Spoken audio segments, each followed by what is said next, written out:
To add a footnote in PowerPoint. So open up the PowerPoint presentation in which you want to add the footnote. Okay, so here's the presentation. Okay, so what you need to do is, if you are on home, then you need to click on insert at the top.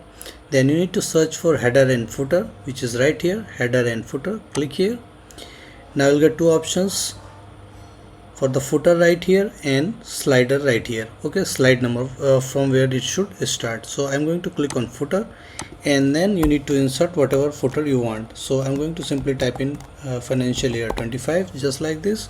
Okay, you can also go ahead and click on don't show on title slide. Okay, you can also insert date and time just like this. You can fixed one or you can update automatically.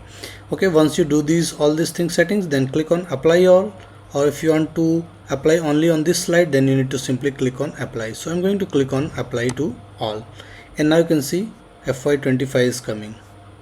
Okay, so just like this.